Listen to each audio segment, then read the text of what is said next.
Welcome to the Rinkside Rundown podcast, showcasing the incredible women's hockey players from around the world through compelling interviews and discussions alongside your host, Chris Sinclair.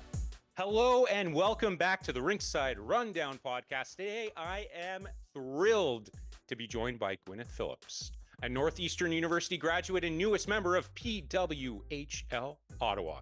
Gwyneth, welcome to the show. How are you doing? I'm good. I'm excited to do this. It's going to be a lot of fun.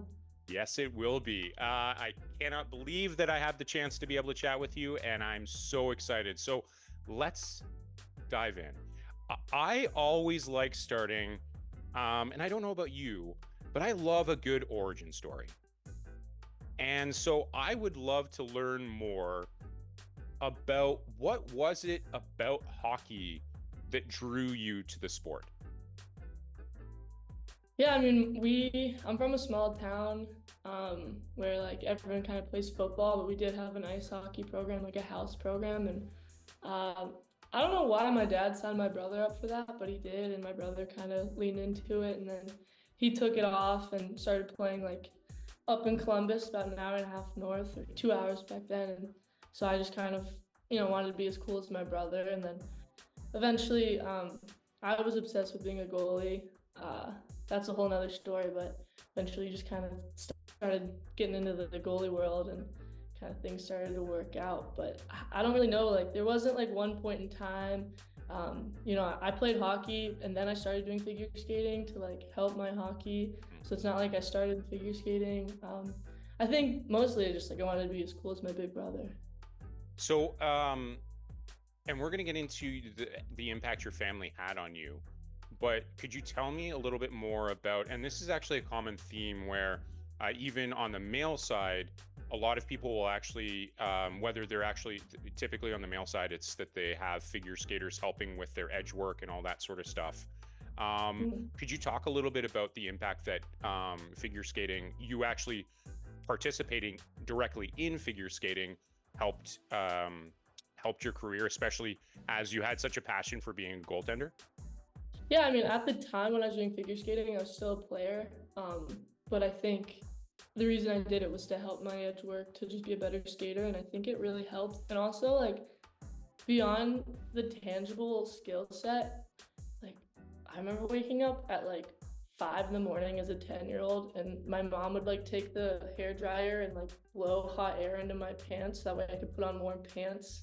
And like wake up in the morning, we go to McDonald's and we go to the rink. And like, I just think like the waking up at 5 a.m. to do something that I didn't really want to do at 5 a.m. kind of built a lot of character. Cause like, I don't remember much about the figure skating stuff. Like I was probably like only like 8 really, but I remember like going through the grind and then like me and my brother were like in an on ice play thing, which was like so out of my comfort zone, but it was something that I had done and like, just something cool that I can say like, yeah, I've been outside my boundaries, my comfort boundaries. But yeah, I think primarily it was like, I did it for the edge work, but I think I got a lot of life lessons out of it as a little kid.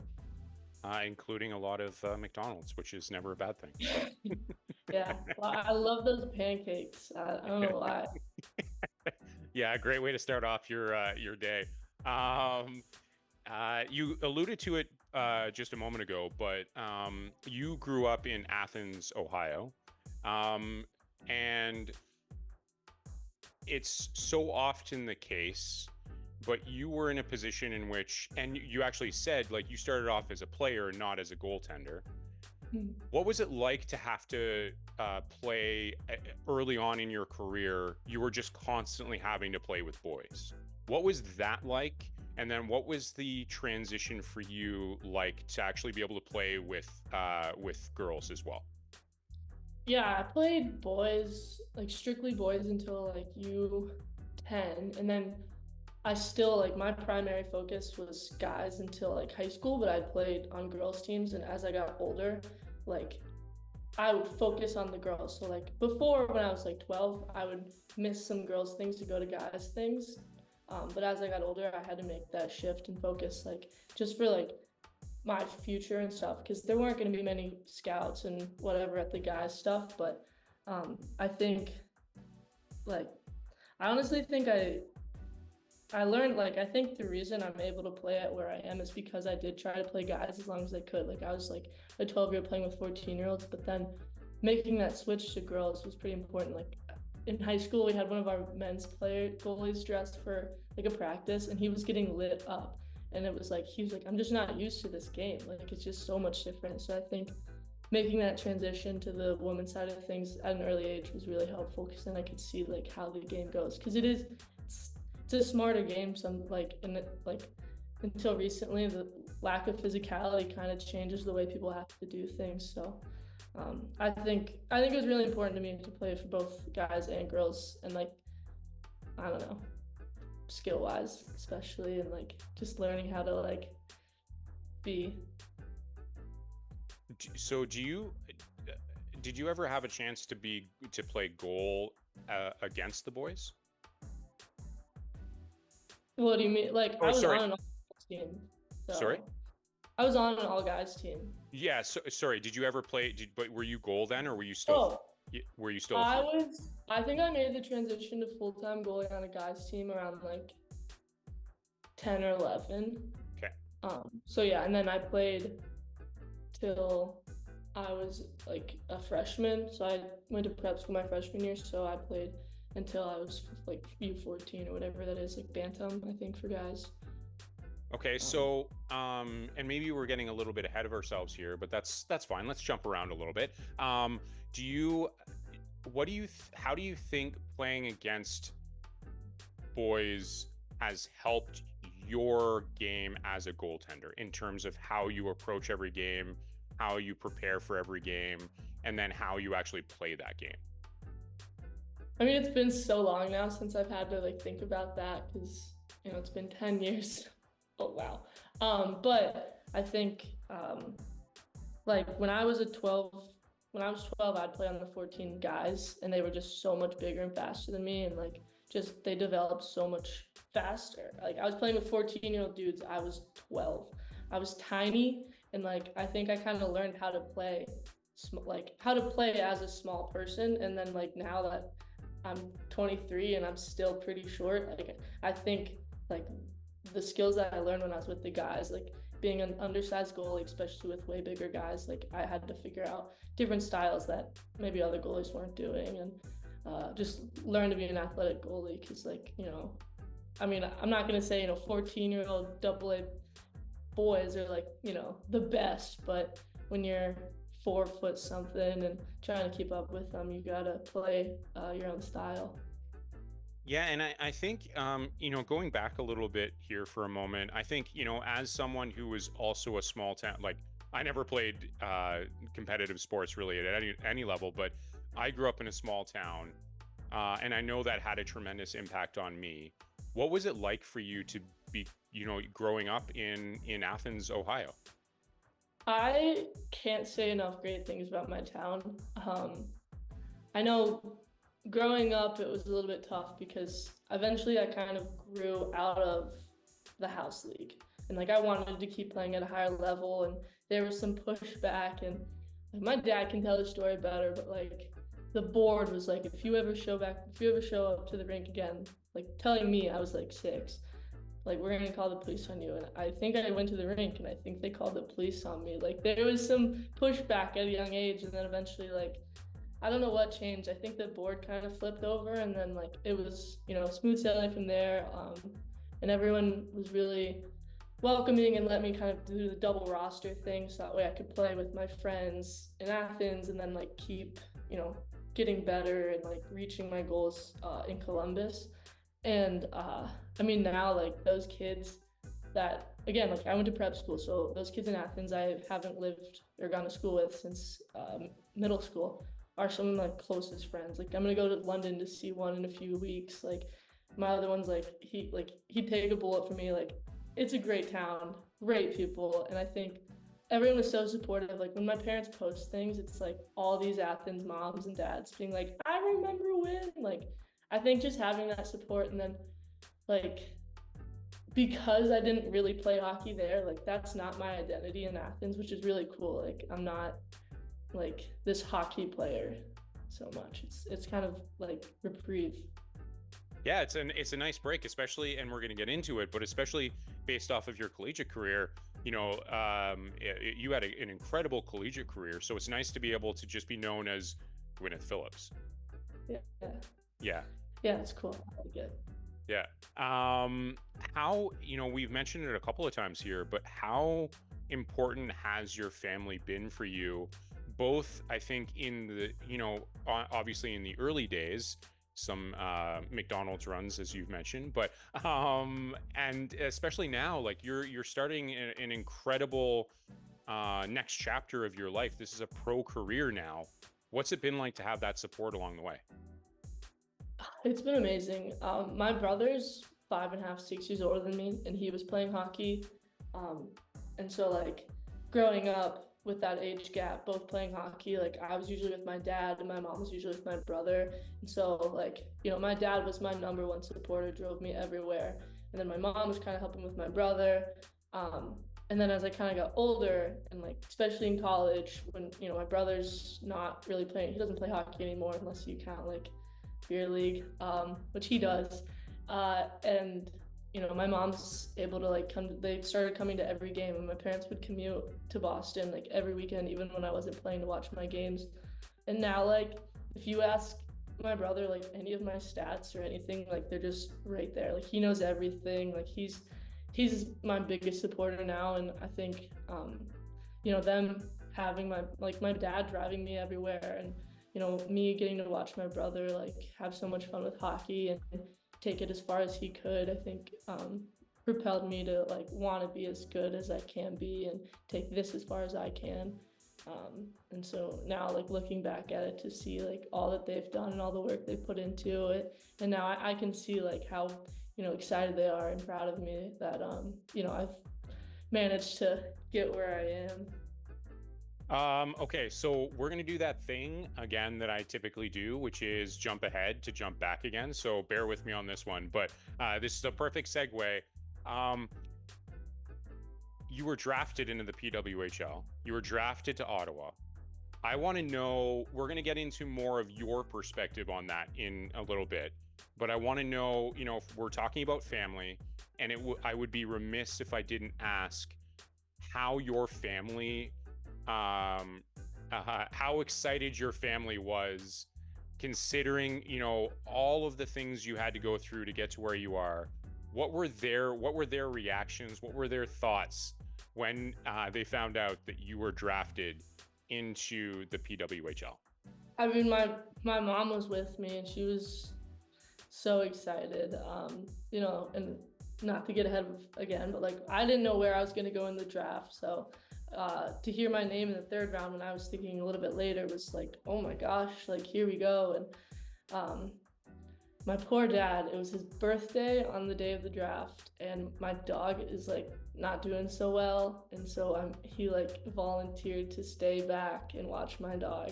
So he was like live streaming it, and he was like, when he like heard my name, he like went back and he taped it on his phone because he doesn't know how to screen record because he's 65.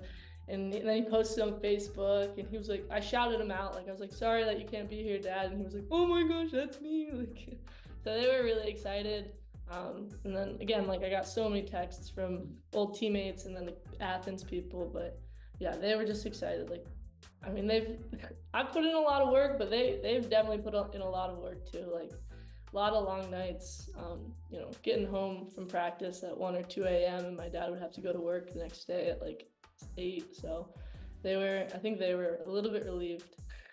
Yeah, I would say the unsung heroes often in any sport, but specifically with hockey, are often the hockey parents. It's brutal. Yeah. And my dad did not want me to be a goalie. He did not want the pressure, and I just kept like poking at him until he folded. So he really didn't want this from the start. Well, I mean, it's worked out for you pretty nicely, and we're gonna get. I like to think of it like that, yeah. Like, well, where would I like when I was playing player dad? I couldn't skate backwards, so let's be happy. Yeah, yeah. Let's look for a silver lining here. So, for those of you, or those of the folks who don't know necessarily a ton about you, Let's start off with, how would you describe your style of play as a goaltender? I don't know. Like I think I just read the play pretty well. My X's and O's like aren't great. I think I just have a good feeling of what's gonna happen. I'm pretty quick. I'm a little bit undersized, so I try to make up with that in speed. I played with Erin for 3 years. She's a little bit of an unorthodox goalie sometimes. She pulls out some pretty crazy saves. Just playing with her for a few years, I've tried to adopt some of that into my game, just be a little bit more athletic. But I think I'm pretty calm back there. That's at least what I've heard from my teammates, that, I bring a calm presence, but I don't know. I am calm, but I'm definitely like jumping around like out of excitement back there. All right, we'll take it. We'll take it. Absolutely. There's nothing wrong with that. I always think of, someone like Dominic Hasek, who doesn't necessarily have a conventional playing style. What you saw his career, right? So that's kind of where it's like, you just have to be athletic. And if you're athletic, you commit to it. You can be undersized, you can be oversized. It doesn't matter. You're going to make the save. And Right. And you've made quite a few in your career, and we're going to get into that in just a moment. As I had mentioned off the top, you're a graduate of Northeastern University. Could you talk a little bit? I think for a lot of us, it's one thing to choose to go to a university or a college, and you're thinking about just your the program that you want to study. But it's another thing to also take into consideration the program on the ice to help advance your career. Could you talk a little bit about what went into the decision to attend Northeastern? Yeah, a lot of it was the co-op program in terms of like that off-ice stuff. So they do like a 6-month internship instead of taking classes, and then you kind of like front load the summer to make up for it. So it ends up being a 5-year program if you don't like rush, which worked out really great with COVID, because then I was going to be academically there for 5 years, and then athletically, I got my 5th year. That and like just good academics really was a draw. And then from the ice, like the hockey side of things, when I committed there, I think Brittany Bogolski was their starter. I don't think Erin was good. I think she hadn't been there yet. She was still like a junior or senior in high school. And so we didn't really know where the pieces were going to fall. It looked like I was coming in the year that Brittany was graduating. So then it would just look like I would take in Brittany's role. But, I think a lot of people didn't give credit to Erin, because, she plays an unorthodox style sometimes, but she stops the puck, and she is a heck of a goalie. And so I think when she came in, I think Brittany was the captain, a senior captain, and Erin beat her for the spot. And then, I'm watching this happen as a high schooler, and I'm like, okay, this is reality. I'm not going in there to start. That's fine. A lot of that happens, and it's hard at sometimes, but I'm a firm believer that it worked out in the best way possible. I think, I didn't know how the pieces were going to lie or fall in terms of hockey and ice time, but, they worked out really well. So pretty happy with the way they did. Yep, and there are a lot of Northeastern fans who would absolutely agree with you on that one. So, obviously, successful career on the ice. Off the ice, you studied industrial engineering. Could you talk a little bit about obviously there's the caveat that up until that point, you weren't sure that there would be a professional, you may have to go overseas, or there wasn't at that point a professional league necessarily that looked like it was truly viable. Could you talk a little bit about why you decided industrial engineering, and then sort of what the impact was for you when you found out about the PWHL? So industrial engineering, I went in undecided for like my first 2 years, and then like I really wanted to do engineering coming into college. Like I didn't know what kind, but I was honestly just like kind of scared between like hockey commitment and school commitment, like if I'd be able to do it. So I kind of took my time, and then eventually I was like, all right, it's time to declare. Like I think I can do engineering, and one of my best friends was like, oh, you should try this engineering, like. My other friend at school does it, and like it's like very unique to like a certain personality, and it's like your personality, like Gwyneth, like this is for you. And she was like, it's industrial engineering, and I was like, no way, like I've been looking into doing that, like then I have to do it. Like if other people are telling me that I should do it, I should probably do it based on like it's because it's a very like it's like how you think, and like you like kind of create systems. So you know once I got my once I declared and I was leaning into it, I was pretty excited to go into the workforce and like maybe work in like a factory and create like assembly lines and like optimize them is kind of what they do. I have a friend who works at Disney World as an industrial engineer, and like she has a great time. So I kind of got excited to do it, and then this league opened up and was so successful. I was like, okay, easy change, like that's great. I loved my degree, but like let's go play hockey.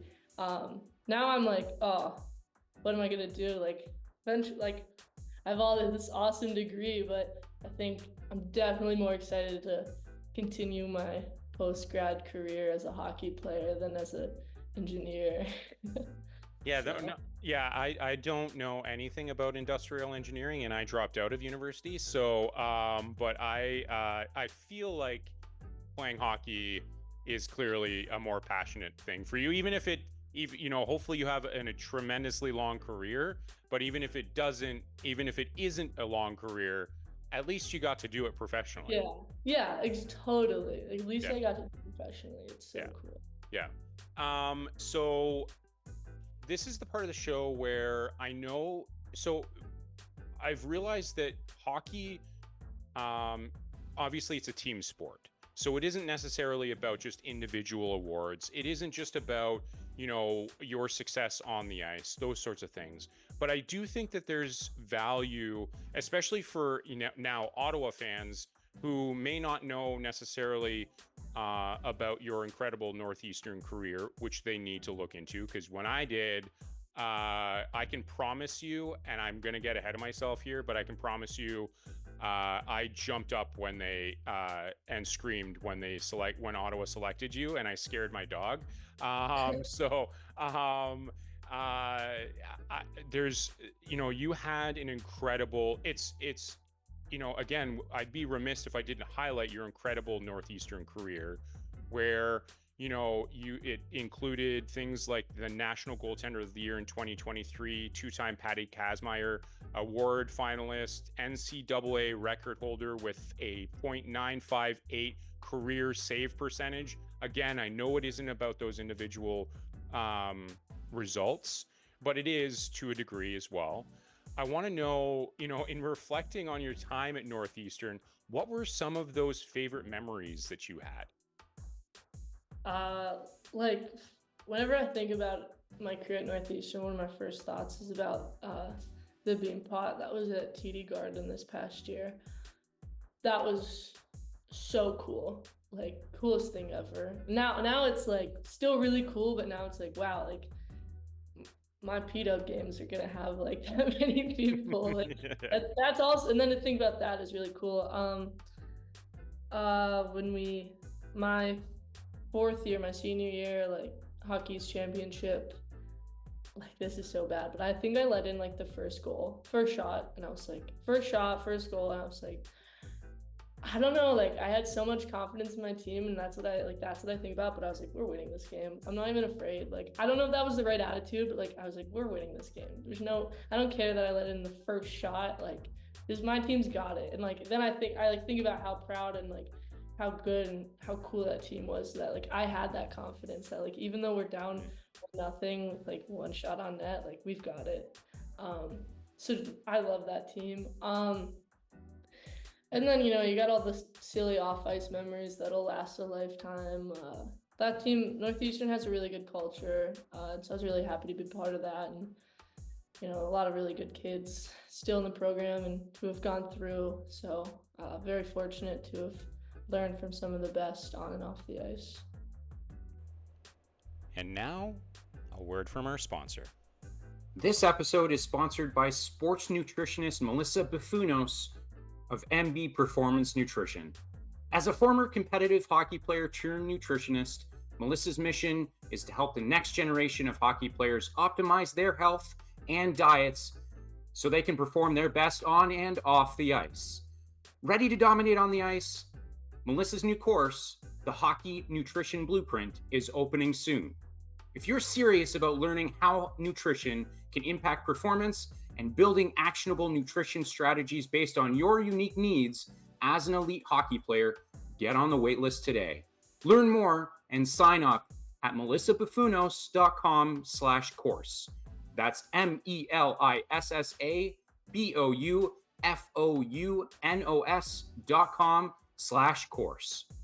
Thank you to Melissa Buffunos for sponsoring this episode. And now, back to the show. And speaking of that team, you've mentioned her name a few times, but you had the great fortune to be playing along with Erin Frankle.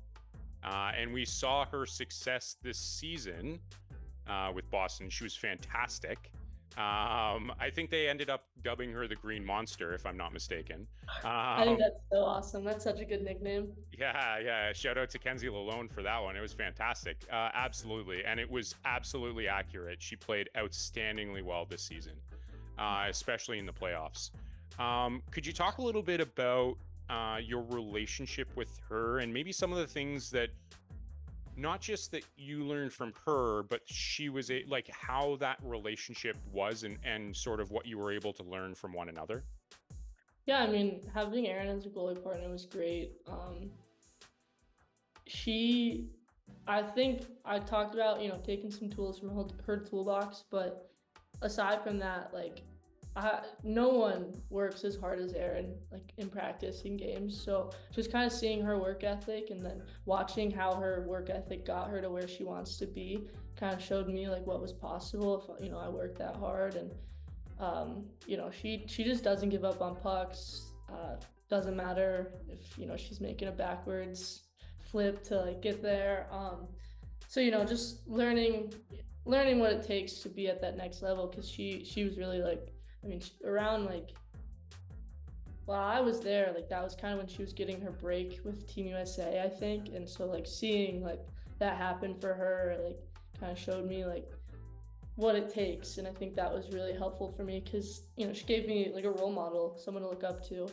And then off the ice, she's a really good kid, really funny, and just kind of like, she was good at keeping things calm and keeping things, fun and casual. And I think that showed me a lot too. Like she was a good leader, and it showed like how someone can be Erin Frankle on the ice and then be Erin Frankle off the ice, and like kind of bring those together and create a really good environment for the team, and in the locker room or like at a team dinner, stuff like that. Yeah, so I think this is a unique opportunity to be able to talk about like a goal. What's the goalie relationship like? Both, obviously, you've explained some of the things that you've learned from her, but I think it's also unique to be able to talk about the off-ice stuff. Like, what was it like to be able to, you've mentioned her sense of humor, the kind of person that she is. Do you want to talk a little bit more about the off-ice stuff? Because it's not just like on ice, obviously, it's a results-driven business. We got to win. We got to be good. But it's also kind of fun to talk about the off-ice stuff. Yeah, Erin is like one of the weirdest, funniest people I've ever met. So it was always just like, you can't help but like be in a good mood when you're around her. I would say my first few years, like we were friends, we were friendly, like, but we weren't particularly like, we weren't hanging out in each other's rooms. And then like my junior year, Maddie Mills, she played at Cornell. She transferred in for her 5th year, and she went to Shattuck with Erin, so Erin would come over a lot more, or we'd go to Erin's, and like we kind of got a little bit closer that year. And I kind of got to see like some other sides of her than like, the post game or like the pregame dinner stuff. And I was just a pleasure. Like she's really so funny and she's really easy to talk to. Like I remember, I think before we even set foot on the ice, my freshman year, we were like at a team function. She came up to me and she was like, "Hey, like," and she just kind of like talked me through a few things and like kind of like opened that door for like a good relationship and like how like kind of how her and Brittany did things and like they had a great relationship. And so she was like, "This is like, this is how I think we can be and how we should be." And like I think like we have that potential to like, push each other but be like really good friends. And like her just doing that on day one was like really cool and like really inviting. And she was like, "If you ever need anything, like I'm here. Like we've all been through it." So, she kind of helped take me under her wing a little bit and show me the ropes as a young 17-year-old freshman.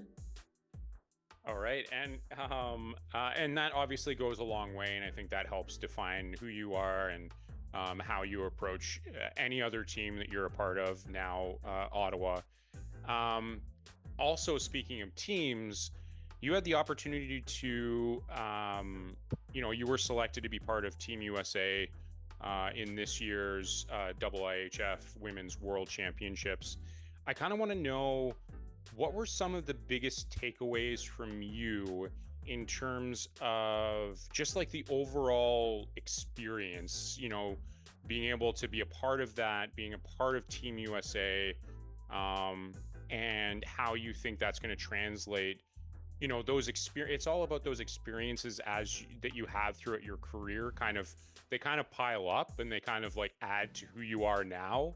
What are some of those favorite experiences and how do you think that time with Team USA has helped you, as now, again, we've mentioned it a few times, in your new career with PWHL Ottawa? Yeah, so just to tie in that last question about Erin and like the world stuff, having Erin there was awesome because I didn't know a lot of the girls and like some of them I do just because they're kind of close to my age, but like in that capacity of like Team USA, like they're a little bit more established. I'm a rookie, and like whenever I was like kind of confused on something, like I'd text Erin behind the scenes and be like, "What am I supposed to be doing?" So she was really great to have there too. That was another really great thing about Erin, but. In terms of like experiences, like I think it was one of the best things I could do for my development coming into the new league because like, like I've always had coaches, like Coach Plant at Northeastern is a goalie guy and he's always telling me like, do this or this. And I'm like, yeah, you're right. I should do that. Like, let me try. But then when it comes to a game, like I don't do it or whatever, but it still works. Like things that I should work on, I could get away with in college and like I'll own that. And then I was out like practice for Worlds and I was like, yeah, this is not cutting it anymore. Like I need to do the things that coaches have been telling me to do. So it was honestly eye-opening because like it's really hard to believe something when it's not, what is the saying? Like if it's not broken, like what is it? Like if it's don't fix it. Don't fix it. Yeah. So like I was like, and now it's like, yeah, it's broken. It's broken. I gotta fix it. So now I have a lot of things that I want to work on over the summer and get ready for, which was really great because like that would really hurt the confidence going into preseason camp and like learning it then as opposed to like in practice when like I was just there to kind of like learn the ropes a little bit, get my feet wet. So it was just a blast. And then just kind of like doing that, like kind of reaching my goals to like wear that jersey and like be a part of that team was just so cool and such an experience that I think it propelled my confidence a lot. And also just like, check off the list. Like that was on my bucket list. So pretty happy. Good. And we're going to talk a little bit more about that bucket list in the last segment of the show. So be prepared for that. So I want to shift gears now. We've talked about your early career. You didn't start off as a goaltender, but you really enjoyed it. Obviously you had success with Northeastern. Now let's talk about the fun stuff here. Like, let's talk about what's going on right now for you. So again, I said it earlier, I literally jumped up when I heard that you got drafted by Ottawa. Now I'm not someone who's going to I will tell you right now, obviously I have an Ottawa jersey in the background here. I'm from the area. When the team was announced in Ottawa, I was super stoked about this. I've loved women's hockey since I think 2002 is when I first started watching it. Not to date myself, but so this is an incredible. This was an incredible experience for me.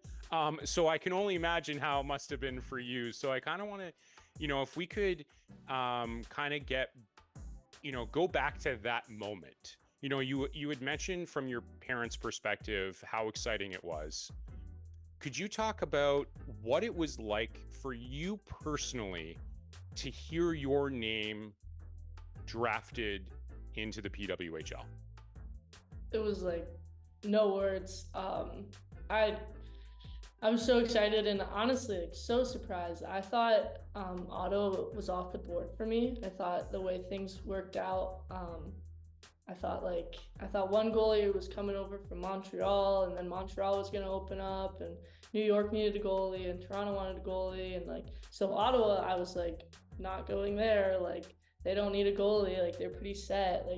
So when they called my name, I was like, what? Like that's crazy. And I mean, I'm good friends with Kathy Pippi, who's kind of helps doing like recruiting, like scouting stuff, and she didn't say anything, and I was like, well, what's going on here? Like, am I getting pranked? Like, is this real? This is so cool. Like, I had no idea I'd be going to Ottawa, which, like, I'm so happy to be going to. Like, I've heard so many good things about the city. Like, the girls have been very nice, and the ones that I knew before, like, they're really nice people. So, like, I'm sure the team's great.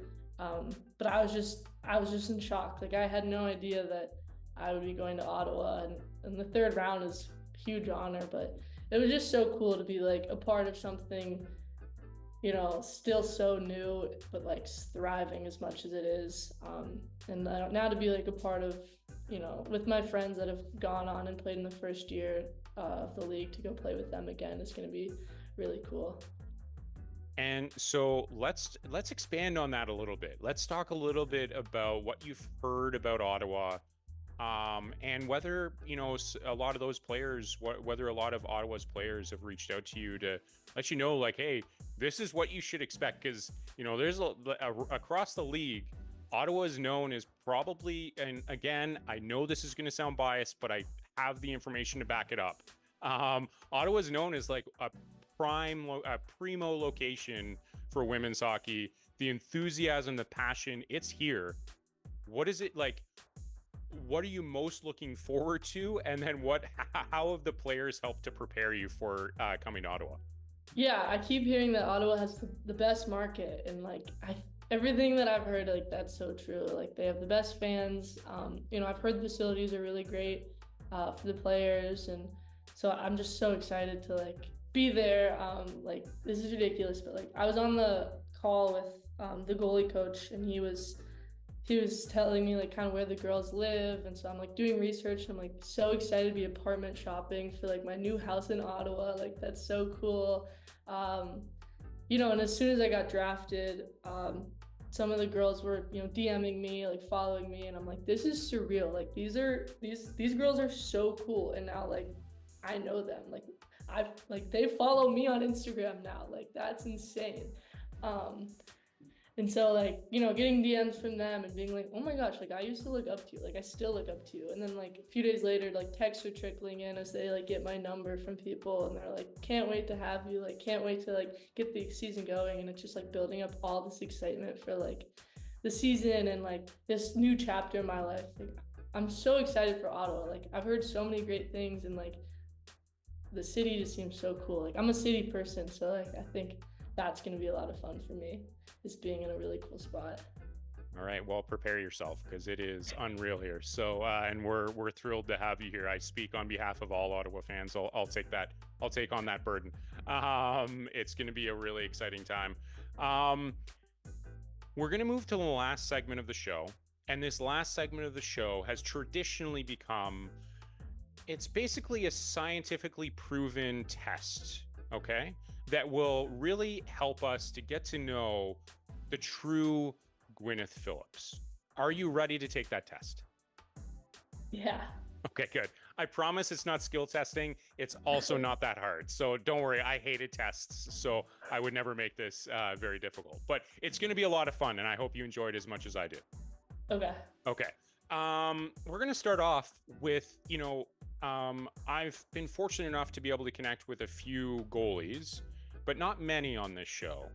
And so it's always interesting to learn your go-to pregame meal. My go-to pregame meal, like I'm walking to the rink, I'm usually swinging by and getting a smoothie and a coffee. So the day before, our team at Northeastern will do like a team meal. So everyone goes into one room, one person, like the main room cooks the entree, and then everyone, juniors bring the garlic bread. So it's usually like a pasta dish. So usually like some kind of pasta dish the night before. That's like a big thing for us too. Okay, cool. And I need to know what goes into that pasta dish. So what are you doing Alfredo? Or are you doing pasta? Tomato sauce? It fully depends on what the room wants to do. So like, okay. It's usually a pasta dish. Like we've done tacos before.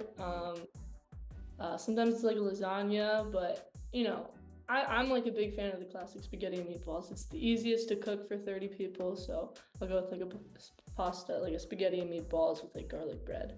It's nice. My simple. Well, you're talking to a carb fan, so that sounds fantastic to me. What song is your must play on game day? Oh, well, I don't get that choice because I don't have aux, but I love Miley Cyrus, so I would listen to pretty much anything Miley Cyrus build up. Okay, so you alluded to it. Who does have aux control on game day? Or in the locker room? All-time Taylor Greeno has aux. She's gonna be a senior, but she's got the best aux I've ever had, so it's pretty good. All right, so the bar is high for when you come to Ottawa. I appreciate that. I want to know, speaking of music, if you could only listen to, and I think I have the answer already, but if you could only listen to one song for the rest of your life, what would it be? And the caveat to that is it doesn't have to be continuously playing, but it's just like when you put it on, it has to be this song. Yeah, easy. Beautiful Things by Benson Boone. I'm obsessed with him right now. Oh, I wasn't. Okay, that's we're expecting Miley Cyrus. Yeah, he's on the up and up for me. Like he's close to surpassing Miley, but like there's something nostalgic about Miley that's still like good. No, Benson's all over, at least for me, all over TikTok. So I feel you on that one. That's fair.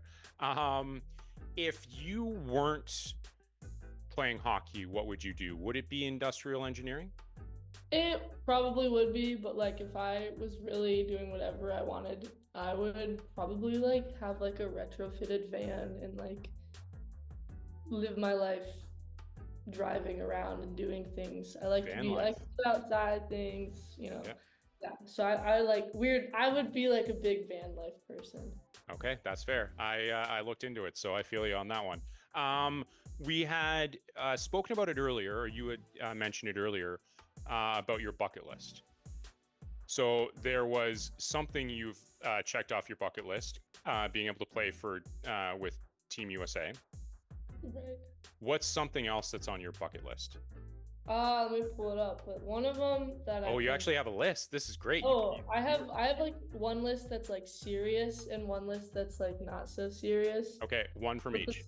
The serious, I want to go like, okay, so I saw this video where there's a rope hanging off like a bridge, and then you drive like a jet ski or a boat underneath it, and like as you're doing that, you grab onto the rope, and then you like create this like pendulum, and then it's like a rope swing. Okay. And then you can jump off. That one's stupid, but like we boat and stuff, and like I know exactly where I could do that, but we can't make a rope swing anywhere, but like that's the second best. So I've been like holding on to that for a while. Okay.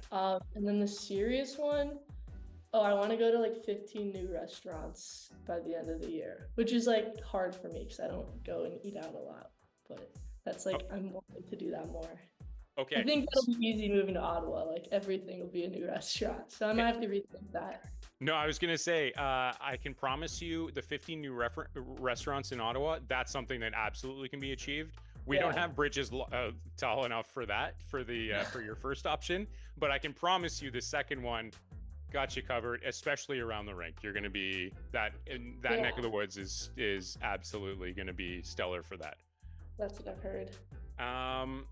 What's something people may not know about Gwyneth Philips? That one's tough. I think there's like, I think I would surprise people with like the things that I do, just in terms of like, I can like, I'm told I'm pretty weird, like, and like I'll do some pretty like questionable things that are like, yeah, she's a goalie, but like not.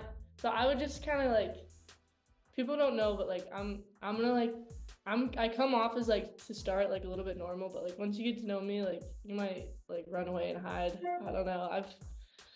It's gonna be interesting. I think I'm gonna scare a few people on day 1 or 2. I see, that to me just sounds like quirky, and that's totally fine.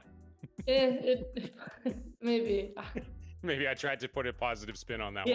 Yeah. It was a rude awakening when we did like everyone writes their note to like the graduating class, and mine was like, gonna miss you, like really weird, but like it's gonna be different without you, that's for sure. Like so that one I've been holding on to. It's a little bit like it's ingrained. Like I just learned how weird I guess I am. So that's fine. It just adds that different dynamic to the team. And let's be honest, like you said, goalies, they're kind of a different. Yeah, we get like it doesn't matter. Like yeah, exactly. They're just a goalie. Yeah. yeah, it makes sense. It's fine. Yeah, it's part of their charm. Lastly, when you're ready to just relax after, whether it's a game or it's a practice, especially a long practice or something like that, what does Gwyneth Philips want to do? I'm such an iPad kid. I just want to like watch TV. Like I'll just throw on something on. I'll usually throw something on the TV, and then like maybe if I'm really like I'll throw something on my iPad too. Like I got 2 screens going. I don't know. And I'm cooking, like TV's there. So like when I'm relaxing, like I'm just watching TV, sitting on the couch. I don't like to sit in my room. I'm a big like living room person, so I can annoy all my roommates. But I always had the TV going on to like relax. Okay, so I lied, because there's one more now follow-up question to that. What is your like? Do you have a go-to show that you just like? Because as you mentioned, you have 2 screens going, so theoretically, the things that's on the TV is probably like a show that you've seen 1,000 times, and you're like, oh, I know what's going on. I can be on my iPad. I can go back and forth. What is it that you throw on? Well, I just like I watch TV so much that I do have like multiple series that I'll throw on. But right now I'm like trying to diligently watch The House of Dragons, like the new. So I'm rewatching season 1 because they just came out with season 2. So that one's like kind of on in the background, and then I don't know I forget what I'm watching right now, but yeah, I usually just cycle through like some really bad teenage drama show, and it's like just on in the background. So yeah, where you can recite the lines. You're like, I know exactly and where they're at. Like, oh, this one's about like she's not gonna end up with him. Like I've seen this before. Those are the best, because then you don't actually have to pay attention to really anything that you're doing. Yeah, and the acting's so bad it's like comical. Like, oh, it's so bad it's good. That's the charm of it. Yeah, I feel you. Well, Gwyneth, thank you so much for doing this. I could talk to you for so much longer. This has been so much fun. Again, thank you for doing this.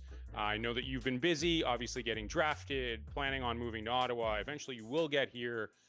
So I just appreciate you taking the time out of your busy day to hang out and to kind of share with Ottawa folks what they should expect. So thank you for doing this. No, yeah, thanks for doing this. This was fun, and I think this stuff's really important to help grow the game. And right now, where the league is, like, now's the best time to do this. Like, get it going, keep it going, kind of thing. So this is always an honor to do. All right. Well, you'll definitely have to come back then. You've committed now. So, and with that, Folks, for Gwyneth Philips, I'm Chris Sinclair, and this has been the Rinkside Rundown podcast. Cheers.